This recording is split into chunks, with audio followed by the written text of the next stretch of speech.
დღეს ჩვენ გადავიღებთ ვიდეოს ან კონტენტს რაზე თუ არა ჩვენ საყვარელ ქალაქზე, რომელიც ჩვენმა ერთ-ერთმა უშენიერესმა გამომწერმა მოგვაწოდა.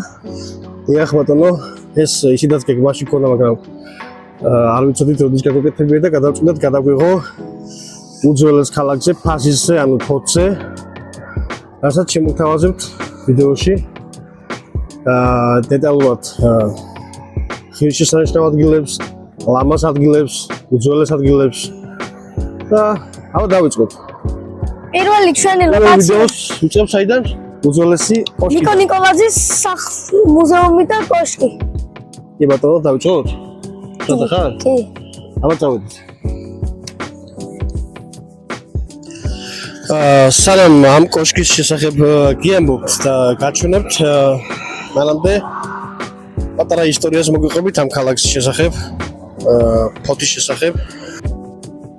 ქალაქი, სადაც ზღვა და მდინარე ერთმანეთს ხვდება. საუკუნეების წინ მსოფლიო ცივილიზაციის ერთ-ერთი მთავარი ცენტრი იყო. ძველად ფოთს ფაზისი ერქვა. ეს სახელი ანტიკურ წყაროებში ჯერ კიდევ ძველი წელთაღრიცხვის მერვე საუკუნიდან ჩნდება. სწორედ აქ ლეგენდის თანახმად მოცურდნენ მითიური არგონავტები. ოქროს საწმისი საძიებლად. ფაზისი არ იყო მხოლოდ პორტი, ის იყო უძლიერესი კოლხეთის სამეფოს ეკონომიკური და კულტურული გული, სადაც ცნობილი კოლხეთის აკადემიაც კი ფუნქციონირებდა, სადაც ბერძნები და კოლხები განათლებას ერთად იღებდნენ. საუკუნეების შემდეგ ამ უძველეს მიწას ახალი სიცოცხლე დიდმა ქართველმა მოაზროვნემ და რეფორმატორმა ნიკო ნიკოლაძემ შთაბერა. 1894 წელს მისი ქალაქის თავად არჩევის შემდეგ ფოთი ნამდვილ ევროპულ ქალაქად იქცა.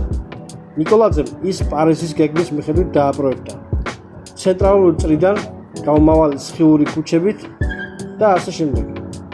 ამ ეპოქის სიმბოლოა ნიკო ნიკოლაძის კოშკი, მეფის რუსეთის დროინდელი ძველი ციხესიმაგრის ნაშთი, რომელიც მან მოდერნიზებულ საცხოვრებლად აქცია. დაამონტაჟა იმ დროისთვის უნიკალური საათი, რომელიც დღესაც სუსტად ზომავს დროს და ინახავს ქალაქის აღორძინების ისტორიას. ზღვასთან ფოთის კავშირი წარმოუდგენელია მის მთავარ ორიენტირთან, ფოთის შუქურასთან შეხვედრის გარეშე. იგი 1864 წელს დიდ ბრიტანეთში ლონდონში დაამზადდა. თუჯის უზარმაზარი ფირფიტებით და გემით ჩამოიტანეს საქართველოში. ეს ნაგებობა დღემდე ამაყად დგას ზღვის პირას და უკვე საუკუნე ნახევარზე მეტია გემებს გზას უნათებს. შავ ზღვაში ის არა მხოლოდ სანავიგაციო ხელსაწყო, არამედ ქალაქის ურყევი ხასიათის სიმბოლოა. მაგრამ ფოთი მხოლოდ ურბანული ისტორია არ არის. ქალაქის გვერდით გადაჭიმულია კოლხეთის ეროვნული პარკი, ალიასტომის ტბითა და უნიკალური რელიქტური ტორფნარებით. დიახ, ეს ადგილი ამაზონის ჯუნგლების ევროპული ანალოგია. მილიონობით წლის განმავლობაში აქ ბუნებას სახე არ შეუძლია და დღეს ის იუნესკოს მსოფლიოს ბუნებრივი მემკვიდრეობის ძეგლია, სადაც ათასობით გადამფრენებელი პოულობს თავშესაფარს და სადაც ცივილიზაცია სრულად უთმობს ადგილს პირველყოფილ ბუნებას. და ბოლოს, იქ სადაც ქალაქის ხმაური წყდება, იწყება მალთაყვის სანაპირო, პლაჟი, თავისი უნიკალური სამკურნალო მაგნიტური ქვიშით და უსასრულო ჰორიზონტით. მალთაყვა ფოთის კიდევ ერთი საგანძურია, ადგილი, რომელიც საუკეთესოა ფიქრისთვის, შვიდისთვის და იმის გასააზრებლად, რომ ამდენად დიდებული, მრავალფეროვანი და ამოუცნობია ეს ქალაქი, უძველესი ფაზისიდან დღევანდელ ფოთამდე. კოლხეთის ეროვნული პარკის ცენტრში გადაჭიმულია მისტიკური პალიასტომის ტბა. დღეს ის თევზითა და უნიკალური ეკოსისტემით მდიდარი წყნარი წყალსატევია, თუმცა მისი ფსკერი დიდ საიდუმლოს მალავს. ლეგენდა გვეუბნება, რომ საუკუნეების წინ, იქ სადაც ახლა ტბა არის, დიდი და მდიდარი ქალაქი პავლიასტომი ან ფავლიასტომი მდებარეობდა. მისი ცხოვრებლები იმდენად სოდვილები და ამაყები გამხდარა, რომ ღვთის რისხვა დაუტეხავთ თავს. მიწა გასკდა, ქალაქი უცხულში ჩაიძირა და მის ადგილას ტბა გაჩნდა. ძველი თქმულებით გადარჩენილა მხოლოდ ერთი მღვდელი, რომელმაც ღვთისმშობლის ხატი იხსნა და ახლომდებარე მთაზე აიტანა, ასე დაარსდა ჯუმათის მონასტერი. მოკლედ, მეგობრებო, ფულს აქვს ძალიან ძველი კულტურა, ძალიან ძველი ისტორია, არის უძველესი ქალაქი და კიდევ მრავალ საიდუმლოებებს ინახავს როგორც ვიცი, როგორც გამიცემით დღეს.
მეგობრებო, შიგნით შესვლა შეიძლება ჩვეულებრივად და ძვირის არღის, როგორც გითხრეს, მაგრამ გადაღება არც ფოტოს, არც ვიდეოს, უმეტეს არც YouTube ვიდეოს კატეგორიულად აკრძალეს, ასე რომ მემორჩილებით ამ ამბავს და გადავიღებთ გარედან და მოგიყვებით ისტორიას, მინი ისტორიას ამ კოშკის შესახებ.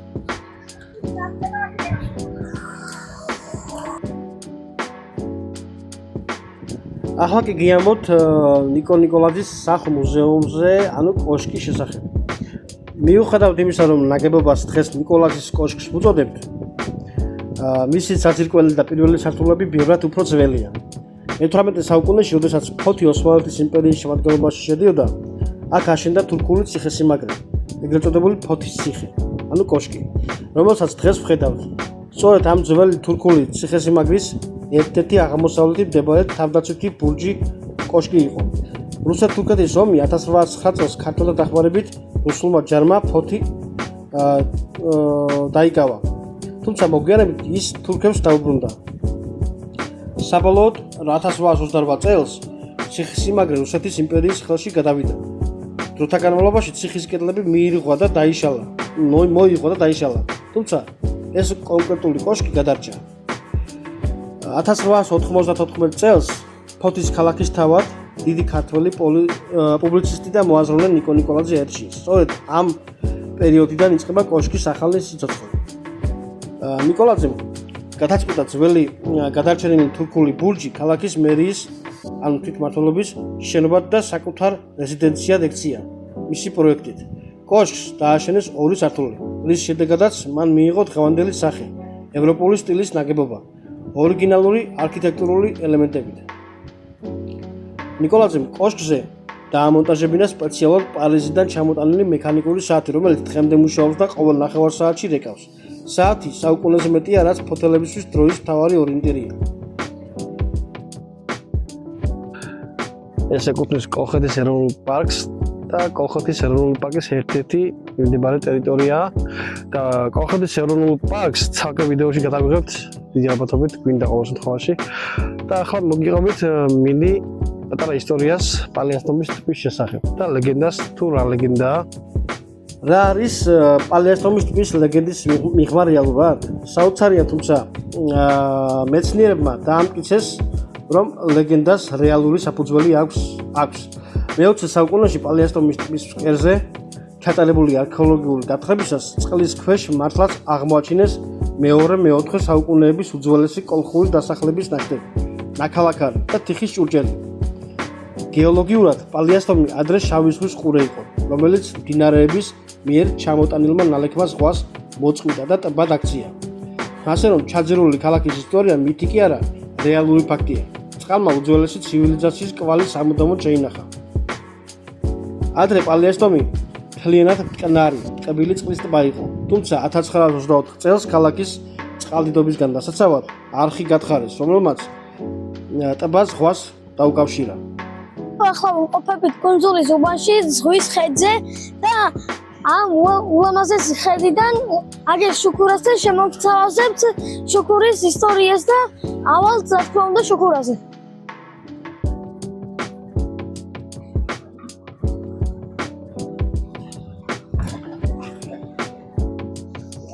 დავით.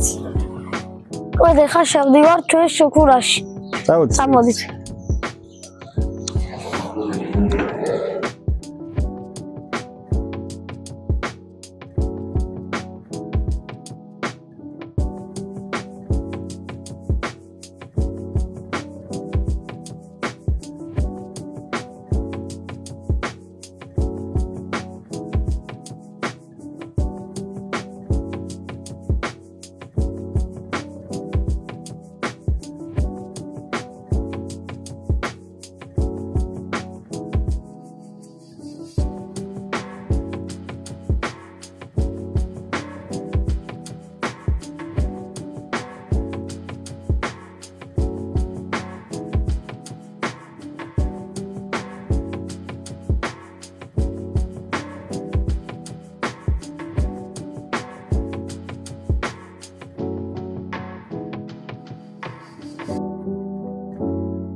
აი ამოვიარეთ უკვე თითქოს ხოლმე სუბოლტი კაიგებზეა ყველა ავედით კოლოში უკვე გირჩევთ შემოხვიდეთ და დააწყალიბოთ ძალიან მაგარი აქაურობა ვის ნაყოფი არ ხართ ვერცულად არ ინანებთ ალდება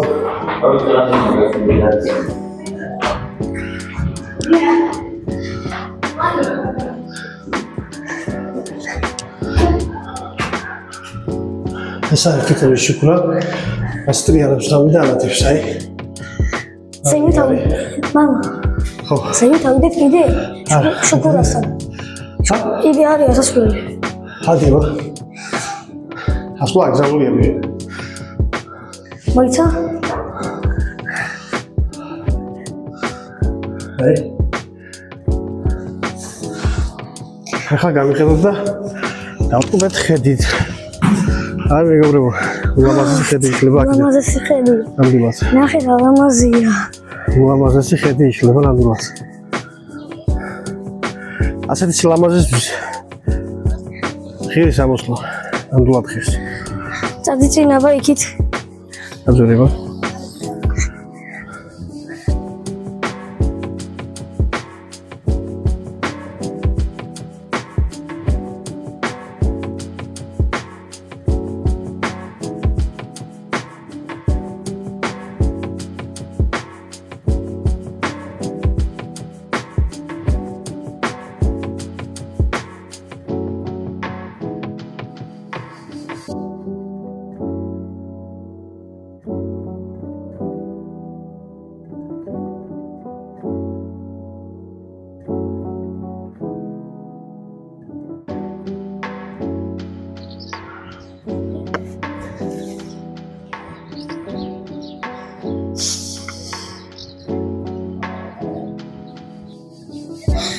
მართალია სვანეთში რო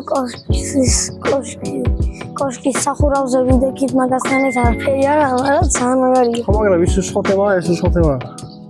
მას სხვა ისტორია აქვს, ამას სხვა ისტორია. ნახე. აი მეგობრებო, ნახეთ.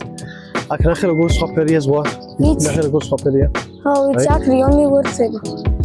აი.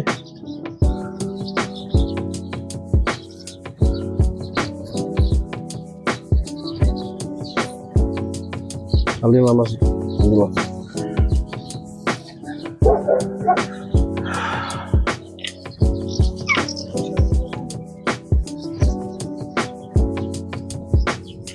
აი ნახე. აი ეს არის ძალიან სისხლი ნახე. გასწრებად.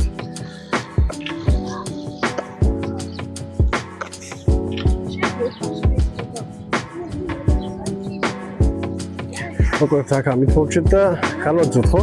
კი. აბა წავედით. ოღონდ ახლა ვართ მალთაყვის სანაპიროზე. ფონდა სეზონი არის, სეზონია და ხალხი ერთობა. მრავალი გასართობი რამ არის აქ და ძალიან მაგარი ადგილია. გიჩვენებთ მოგზანდეთ. თუ დასვენება საპირისპირო ზღვაზე, მშვენიერი ადგილია მართლა ეს ტერიტორია. და რაც შეეხება მალთაყვის არამხოლოდ პლაჟს, სანაპიროს მთლიანად არის მაგნიტური ქვიშა და არის იოდიზირებული ჰაერი თემ სანაპიროს გასვლი. არა მარტო მალთაყვისკენ, იქით გრეიფუტის იმას გაყოლებაშიც. როგორც დილით, ასევე საღამოს განსაკუთრებით საათებში არის იოდიზირებული ჰაერი, რაც ძალიან მარგებელი და კარგია. მოკლედ ამ ვიდეოთ გემშვიდობებით. ვიდეო დასასრულს მივუახლოვდა. მოკლედ თუ მოგეწონათ ვიდეო დალაიქეთ, გამოიწერეთ ჩვენი არხი.